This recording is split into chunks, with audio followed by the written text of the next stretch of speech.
Israel ने जो हमला किया ईरान के ऊपर, सीज़फायर की तरफ मैं इसी तरह आगे आऊँगा। तो क्या ईरान ने क्या उन पे हमला किया था? यूएन का जो चार्टर कहता है कि किसी भी दूसरे मुल्क पे हमला करने के लिए या तो आप अपने दिफा में आएंगे या यूनाइटेड नेशन सिक्योरिटी काउंसिल आपको ऑथराइज करे under chapter 7 of the UN charter. इन दोनों में से कोई चीज़ भी सच नहीं थी। उनका जो एक कंटेंशन है वो ये कहते हैं कि ये हमारा एंटिसिपेटरी डिफेंस था, पेश की दिफा था, कि हमें क्योंकि ख़तरा था कि ईरान एटम बम बना लेगा और जब ये एटम बम बना लेगा तो इसके बाद ये हमारे पे हमला करेगा। अगर बना लेगा तो अगर क्या फर्क देखिए, यही प्रीएम्प्टिव स्ट्राइक्स आप देखिए ना 2003 में चले जाएं, इराक में भी वेपन ऑफ मास डिस्ट्रक्शन की उन्होंने बात की थी। ये डॉक्ट्रिन ऑफ प्रीएम्प्टिव स्ट्राइक्स उस वक्त ही निकाला गया था ना कि ये सेल्फ डिफेंस का तरीकाकार, लेकिन है कि इससे पहले कि वो हमारे पे हमला करें, बाद में सेल्फ डिफेंस करें, तो हम अपने सेल्फ डिफेंस के लिए पहले ही एक्शन क्यों ना ले लें। अब ये भी डिबेटेबल है, इंटरनेशनल लॉ में इस पर काफ़ी डिबेट्स हुई और इस हद तक ये काबिल कबूल नहीं है।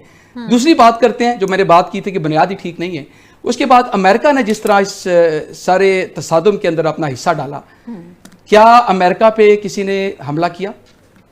क्या अमेरिका को यूनाइटेड नेशन सिक्योरिटी काउंसिल ने अथराइज किया? ये दो ही एक्सेप्शन है।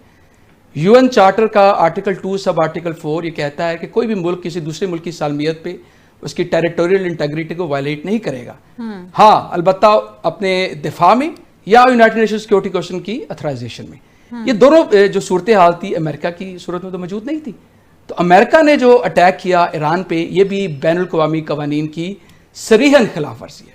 अब जब ये सारी चीज़ हम मद्देनजर रखेंगे तो अब आपका एक क्वेश्चन है कि क्या सीज फायर करके इसको वायलेट नहीं करेंगे? उनके लिए वायलेट करना क्या मसला है?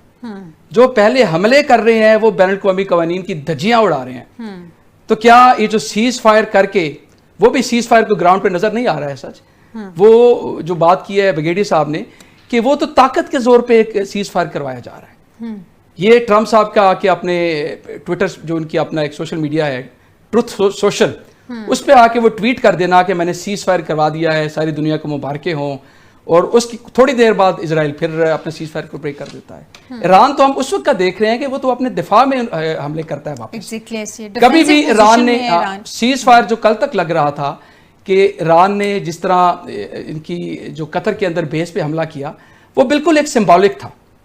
उसका अमेरिका को पहले बता देना, कतर को पहले बता देना, ये इस चीज़ की निशानदेही है कि वो एक सिंबॉलिक हमला था। सिर्फ बताना कि हम अगर हमला करना चाहें तो हम भी आपको नुकसान पहुंचा सकते हैं। मैं यही मैं अर्ज कर रहा हूं कि अमेरिका ने बेशक अपना एक भरपूर हमला किया होगा।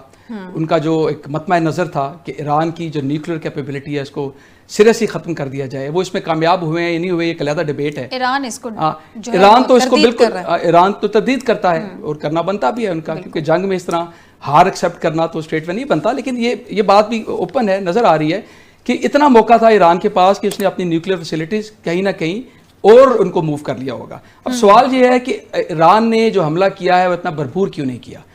ईरान अगर भरपूर हमला करता तो ये जो एक कॉन्फ्लिक्ट था पहले इजराइल और ईरान का, अमेरिका के आने के बाद एक क्राइसिस बन चुका हुआ था। ईरान मजीद हमला करता तो ये फिर वर्ल्ड वार 3 की तरफ जाने का खतरा था, क्योंकि अगर हमला करता तो अमेरिका ने भी लामहला हमला करना था।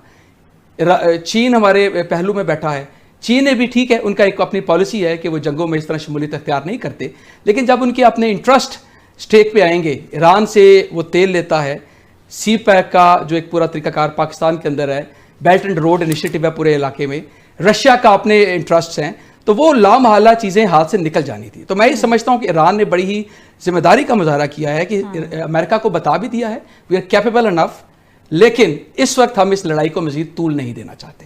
तो ये मेरे ख्याल में ईरान की सारी पहली दफा किसी ने यूएस की आंखों में आंखें डाल के उसको जवाब दिया है। सैल्यूट करूंगी ईरान की हिम्मत को कि किस तरह से उन्होंने जो है वो ऑलरेडी हालत जंग में होते हुए भी अमेरिका को चैलेंज किया, जिस भी लेवल पे किया वो एक अलग बात है। देखिए, मैं एक छोटी सी बात कर देता हूँ, अगर अमेरिका कोई चैलेंज कर सकता था ना तो ईरान ही कर सकता था, और उसने कर दिया और उसने कर दिया। मेरे ख्याल में अमेरिका ज्यादा शॉक में था इस चीज। जी, सवाल आपका था कि क्या ये सीज फायर होल्ड कर सकेगा या नहीं कर सकेगा। देखिए, बात वही है कि जो मैंने पहले बात का आगाज़ किया था कि ये सीज फायर करने का तरीकाकार होता है कि सीज फायर तो हमेशा म्यूचुअल कंसेंट से दोनों पार्टियां या तीनों पार्टियां जो भी लड़ाई में हैं वो या आपस में बैठती हैं या कोई एक मीडिएटर, कोई सालिस आकर के दरमियान में बैठता है, उनकी शराइत सुनता है, उसके बाद वो मिल के पार्टियाँ आपस में फ़ैसला करती हैं कि अब हम सीज़ फायर कर देंगे, अब हम लड़ाई मज़ीद नहीं करेंगे।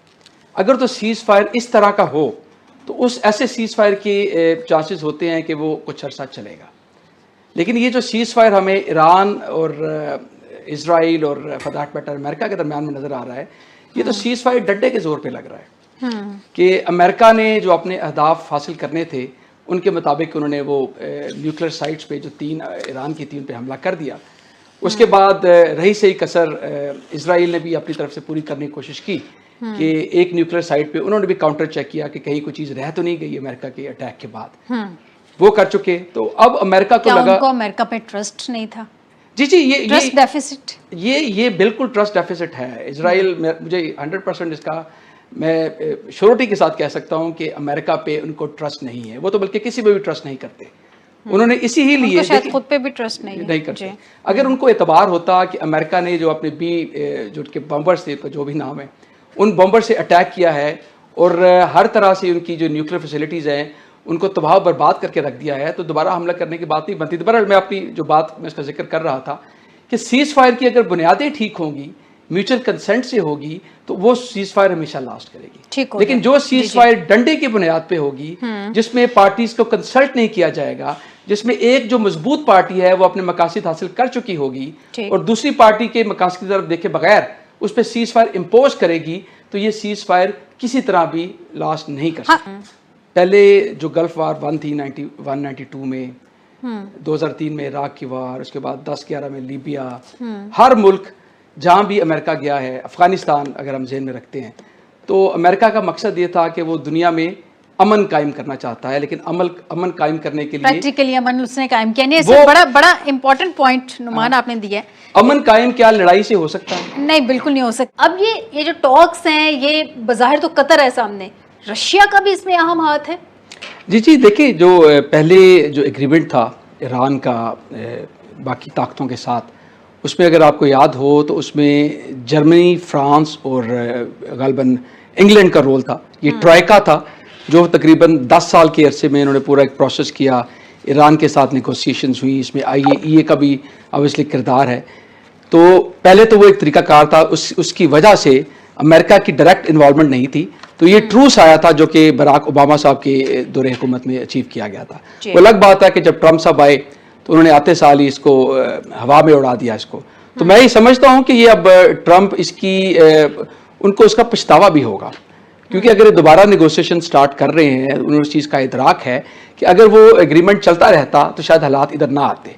लेकिन मेरा इसमें जो मेरा तासुर है, देखें बड़ी अहम चीज़ है, IAEA और अमेरिकन इंटेलिजेंस जो उनकी अंदरूनी है, दोनों ने ये बारहा कैटेगोरिकली कहा है कि ईरान एटम बम बना नहीं रहा और ना ही बनाने के करीब है। लेकिन उसकी रिपोर्ट तो रिजेक्ट कर दी ना। मैं वही करूँ। देखिए, अगर डिक्टेटरशिप को कहते हैं कि पूरी दुनिया से डेमोक्रेसी लेके आनी है, तो डेमोक्रेसी में सिस्टम्स होते हैं।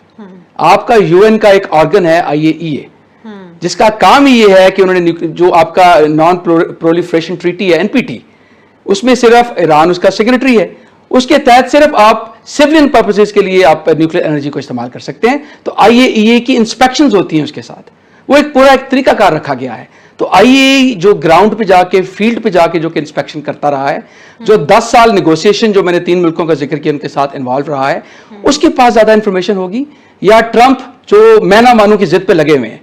जब आप एक चीज का इरादा कर लेते हैं, आप एक प्लान कर लेते हैं, डिक्टेटरशिप में तो यही होता है ना, फिर आप तो जी ही नहीं देखते, फिर आप ये नहीं देखते कि आपके इदारे जो आपने इस मकासद के लिए बनाए हैं वो ग्राउंड पे जाके क्या रिपोर्ट्स दे रहे हैं। तो फिर तो आप क्योंकि आपका इरादा लड़ाई करने का है, तो फिर आप लड़ाई करते हैं। यही बात इजराइल के साथ है, यही बात अमेरिका के साथ है। तो देखिए, वो जो मैंने जिक्र किया था कि प्रीएम्प्टिव स्ट्राइक का जो एक नया डॉक्ट्रिन निकाला गया इंटरनेशनल लॉ के अंदर, हालांकि सेल्फ डिफेंस की बात तो नहीं है, it has to have cogent reasons. अगर एक बंदा कहता है कि मुझे इस चीज का खतरा है कि ये बंदा एक चीज करके बाद में मेरे पे अटैक करेगा, तो फिर मैं अपने आप को डिफेंड करूंगा। जी टॉक्स तो अब होंगी, लेकिन ये टॉक्स डिपेंड करती हैं ऑब्वियसली सीज फायर पे। तो सीज फायर बड़ी इस वक्त बड़ी प्रिकेरियस किस्म की है।